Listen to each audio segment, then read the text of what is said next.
So if you're on the fence about looking and buying new construction, and maybe you're wondering what's the market like there in the Triangle, then this video is for you. Hey everybody, I'm Davis Holt. I'm a broker with the Results team, and we're going to be talking about new construction today and all of the incredible incentives.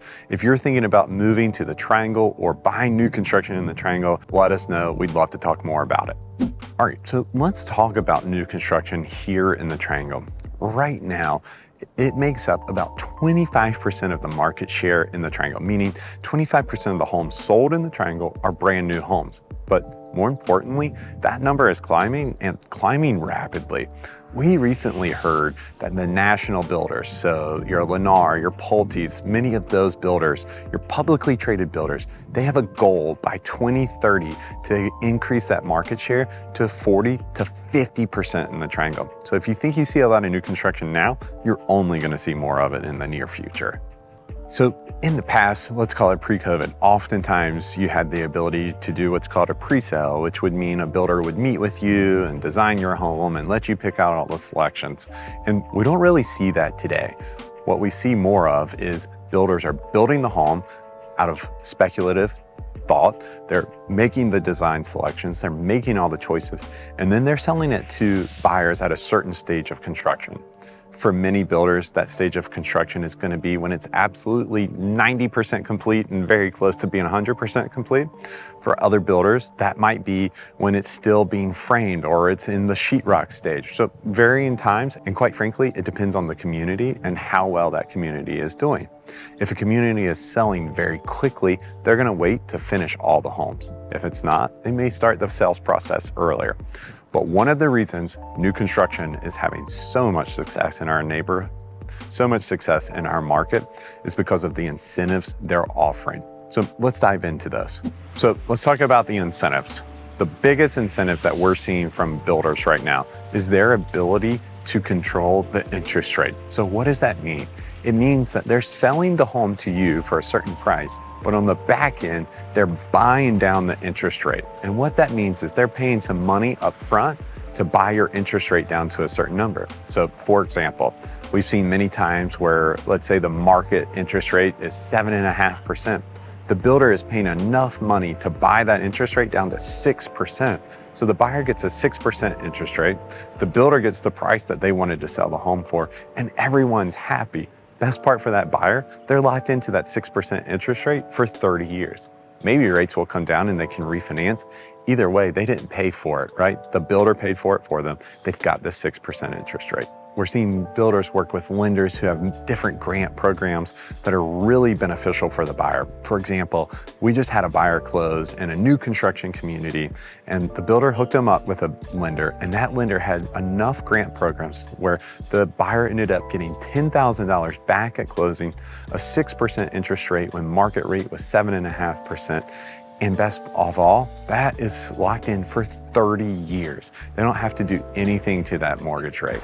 So there are a ton of advantages, not to mention on top of the financial incentives that they also got some design center incentives from the builder. So they were able to get a refrigerator, a washer, a dryer, and blinds throughout the house, and the builder paid for all of that for them.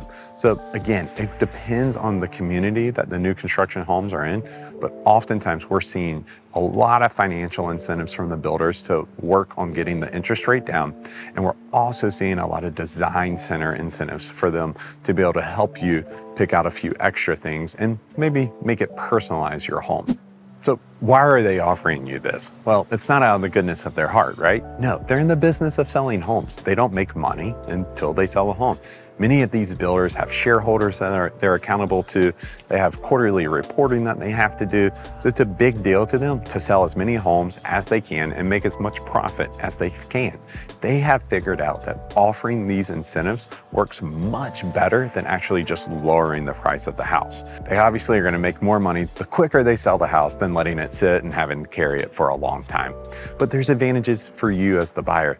But I will say, as their market share continues to grow and interest rates do start to come down, I don't think these incentives are going to stick around forever. There will be an end to this. In fact, we're already seeing it in some of the hottest communities in the Triangle. There are some new construction neighborhoods where it's back to multiple offer situations, highest and best is getting it. In that neighborhood, they are not offering any incentives at all, right? It's come and take it, and either you like it or you don't. And if you don't, we'll find somebody who does. So it really comes down to the community and the builder. So don't think this is kind of widespread. It is certainly location and community specific. But again, there's major advantages to buying a new construction home in this market. One other thing I want to make sure that we note here is what I said early in the video. These builders have a goal of taking 40 to 50% of our market share in the Triangle by 2030. That's not that far away, and they're making moves today to be able to do that. So if you're thinking about doing something in new construction, you might want to think about doing it sooner rather than later. As we've said before, these builders are in the business of selling homes and making money. And yes, the on-site agent is super sweet and super nice, but remember, they're looking out for the builder and their best interest. Make sure that you have a realtor that you are working with who A, understands new construction in depth. Don't just hire anybody who doesn't get new construction. You need to make sure you hire someone who understands it and can navigate this process for you. It's a much different process than resale homes are. Additionally, you need someone on your side advocating for you throughout the process and making sure that you're getting the incentives and all of the incentives that are being offered by the builder. All right, so we hope this information's been helpful. Reach out to us if you have questions. We have people call and text us all the time. We're happy to answer those questions for you. If you're thinking of buying new construction or moving to the Triangle today, tomorrow, or in 90 days, we want to help you and be your resource for that. By the way, before you leave, watch this video right here on why you need an agent representing you when you buy new construction, or maybe you're ready to dive in, and here are some affordable new construction communities for you to explore. We'll talk to you soon.